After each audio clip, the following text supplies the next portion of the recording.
30. 1 Samuel chapter number 30. I'm talking about a topic that I stand what we call indicators of the active covenant. And the subtopic I call discouragement. Sema discouragement. Jamani sema discouragement. Kiswahili inaitwa kuvunjika. Kuvunja moyo ama kuvunjika moyo? Kuvunjwa moyo. Discouragement. The Bible says in verse number 1, I start to read. And it came to pass when David and his men come to Ziklag on the 3rd day, that the Amalekite had invaded the south and the Ziklag, and smitten the Ziklag, and burned it with fire. Number 2, and taken to the women of captive who were therein. They killed not any either, great or small, but carried them away and went with them. So David and his men came to the city, and behold, it burned down with fire. Their wives, their sons, and their daughters were taken captive. Then David and the people who were with him lifted up their voice and wept until they had no more power to weep. David, his 2 wives were taken captive, Ahinoam and a Jezreelite, and Abigail. David was greatly distressed. Abigail, the wife of Nabal the Carmelite. Number 6, and David was greatly distressed. The people spoke of stoning him, because the soul of all the people were grieved for every man of his son and his daughter. Then David said to Abiathar the priest, Ahimelech his son, I pray you, bring me hither the ephod. Abiathar brought thither the ephod to David. And David inquired at the Lord, and saying, shall I pursue after this troop?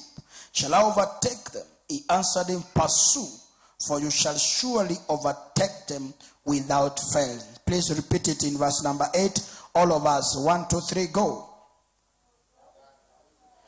Please speak loudly if you're there. Number 8. And David inquired of the Lord, saying, surely I pursue after this to overtake them. And he answered him, pursue, you shall surely overtake them without say. Say loudly, you shall overtake them. Sema kwa sauti, you shall overtake them. Sema kwa sauti tena, you shall overtake them. This morning, ama asubuhi ya leo, ama mchana wa leo, katika risali ya Mungu, ninataka kuongea juu ya discouragement. Juu ya nini? How to deal with discouragement. How to deal with what? Hakuna mtu, I don't want even to ask. And even for sure, I ask a question this morning. If I ask a question this morning, how many have been discouraged at one level or the other in life? Me, number 1, I've been discouraged sometimes. Wangapi wamewahi kuwa discouraged? Mkono tu, wangapi wamewahi kuwa discouraged? Na kama hujawahi kuwa discouraged, please lift up your hand. Sometimes, why are you discouraged? Kwa nini unakuwa discouraged? Unakuwa discouraged waweru na kitu ambacho ulitegemea, ama mtu uliyemtegemea ukajua ya kwamba huyo mtu hawezi kukulet down. Am I right? Na mmoja wale ambaye hawawezi kukulet down kulingana na wewe ni Mungu aliye juu mbinguni, au sio? Bwana Yesu asifiwe sana. Mungu aliye juu ndio naamini ya kwamba hawezi kukudiscourage. But the problem ni kwamba hatuna system, hatuna formula yake vile anavyofanya kazi. We are not the first one to be discouraged. Abraham was discouraged by God at some level. Bwana asifiwe sana. All of us, we are fighting discouragement. Tunapigana na discouragement katika maisha. Na discouragement inaitwa a demonic spirit ambayo imejiweka between the promises of God and a man. Do you understand that? Imejiweka katikati. Na most of the time kile kinatokea kwanza ndio hiyo discouragement. Inafanya mpaka mtu hata kama ni kitu ulichoamini maisha yako unaanza kukosa imani, mpaka inakufanya unaregea nyuma. Bwana asiwe sana. if I look down behind 3.5 years ago, ningeangalia kanisa hili nikuwe nifiki katika mwaka wa kwanza, ninakwambia ukweli, ningefunga. Sio mimi kufunga tu, yana mahali nilikuwa nimefika, ningefunga kabisa. Ningefunga na nikwende tu nipumzike, nisunguke tu nikihubiri kila mahali, kwa sababu unapozunguka kuhubiri. Kuna marafiki wangu leo wachungaji wameachana na makanisa. Mmoja jana alikuwa ananipigia usiku simu ananiambia, mimi Lawrence hiyo kanisa na NAKURU sitaki. Mimi niko Eldoret saizi na hubiri, na hata ninapohubiri na nina amani. Watu wakoko wa shirika ni wasumbufu. Umesikia Mama Maria? Ni wasumbufu, kwamba wanasumbua, siwezi kuja. Akaniambia mimi nilikuwa Malindi, nilikuwa sijui wapi, nilikuwa wapi. Actually akaniambia 2 weeks sijakuwa kwa hiyo kanisa na sitaki. Maana watu wako hapo wananivunja moyo, hawalipi rent ya kanisa. Hata mimi pastor hawanishughulikii. Hata mimi nikiangalia hawahangaiki na mimi. Yani ukiangalia vitu vya kukuvunja moyo Waweru leo, ukiweka hesabu ziko zinatosha, unaweza kuamua kuacha. Bwana asiwe sana. Esther jana alitusaidia gari lake, tukaenda kutumia pale Covenant Land, kwa sababu ndio ikabeba mchanga, ikabeba cement, ikabeba ghafla tu, na ni kazi tu. Badaka akayeyuka, akakashirika, hakukwepo, akakashirika. I took a phone and I talked to him. Akaniambia, pole pastor, unajua sikujua ni wewe ulipewa gari. Ningejua, maana unajua mwanamke hawajua na gani anaweza pewa mtu yoyote na gari ikienda imeenda.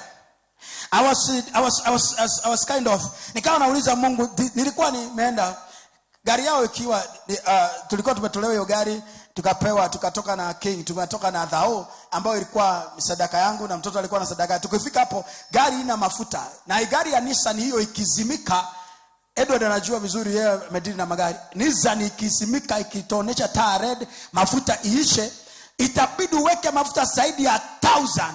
Jana for the first time kitu nachukia na moyo wangu wote, nachukia kwa bidii, kukimbia na kibuyu kwa barabara. Nilikuwa pale Deliverance, paka nikakutana na mmoja ananiuliza, hey man of God, ni mafuta unatafuta, gari imesimika. What can you tell that kind of a man? Ona hata paka nyinyi wenyewe mmenichekelea, you can imagine. Na nilikuwa nimetoka, nimeamka mapema, nikasema ninataka nitangulie kiwanjani, nikuwe pale mapema, mimi nifanye shughuli, niendelee kuomba vile nafanyaga tu kawaida, ningangane. Leo asubuhi tumetembea kwa hii kilima, tukikuja hivi limuziniko tu inatengenezwa, itafufuka tu, haina shida. Muda wa Mungu itafufuka, itaanza kufanya kazi. Bwana asiwe sana. And if I was feeling like I want to be offended, because kukashirika ama kuvunjika moyo inavunjwa na vitu vingi sana. Bwana asiwe sana. Maana unaangalia, nikatembea nikafika najua huko Kenland nimeishi, hata watu wananijua hapo hivi, niko na kibuyu, nikaweka 400, nikafikiria nikipeleka gari tawaka. Kufika hapo gari hata kupiga kick haiwaki. Jamaa wa bodaboda akaniambia, pastor. Nikafikiria, nani ananiambia mimi ni pastor? Please, mimi ni Lawrence. Mungeniambia mimi naitwa Lawrence, it is better. Muna shout pastor kwa watu. Bwana asiwe sana. You know when you are in embarrassment, utaki watu wakujue unaitwa nani. Ama ni aje Mary? Wacha kuteka hivyo dada. Ukiwa katika problem unajulikana. Pastor pole sana. Kuna siku limousine ilikuwa pale Prestige hapa Highway Towers. Inakwama sijui iliingia nini, iliingua maroho fulani tu. Ni kama mzazi mzee. Unajua hakuli sukari, hakuli nyama, akikula atavimba miguu. Unaniona wewe? Sasa tukiwa hapa, jamaa akakuja, tunasukuma, tulikuwa mimi na King. Mama yao huwa anaepuka hiyo aibu. Sijui kwa nini Mungu anatufanyia hivi mimi na mtoto wangu. Na jana hata tulikuwa tu bado wawili. Tuko kwa barabara tunapitiana moja. It's getting fun. I'm getting very embarrassed. Tukiwa pale Highway Towers.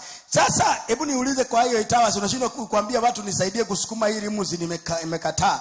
Sasa unaambia King atoke kwa gari asukume, ama wewe usukume aingie kwa gari. That's why nimeanza kumfundisha driving by the way sahi. Unaweza fanyaje Jack? Siku ile gari karibu tuchomee pale tukiwa na mama yake pale kunaitwa nini? St. Mary's. St. Mary's. What? St. Mary's. And we all of us inside.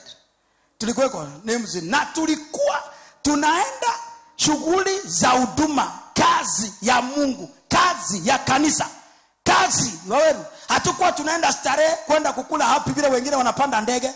Tuko tu na tuko katikati ya trailer mbili, gari imeshika moto. What do you do when you are in that situation?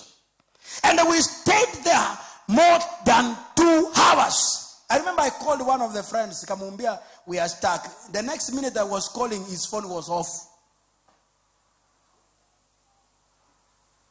I'm telling the truth. Let me tell you the truth. Yani nataka ni kuandae ujue how to handle discouragement. Bwana asiwe sana. How to handle what? It's not once. One day nilishikwa na speed. Niliposhikwa na speed nikawa nahangaika. I was calling everybody. Nobody was coming. Even the brothers I know in court. Kuna mmoja ambaye anafanya hapo even a clerk. Alikuja akaniona kwa zile waya hivi tu hivi. A pastor, please ambia please ungesema Lawrence because I'm among the criminals. Unajua shida ile.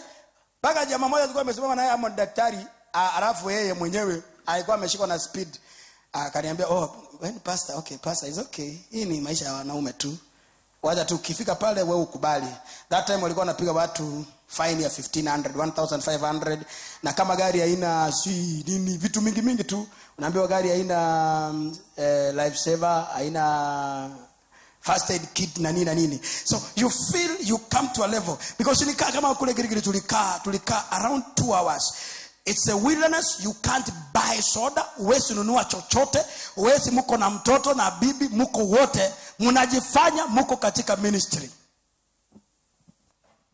Na ule mmepigia simu expecting ya kwamba is the closest friend who can understand ya kwamba hata naweza tuma. I remember one brother, I'll never forget him. Anaitwa Mogaka. When I called him, he's not saved, he's a Catholic. Unanielewa? He's what?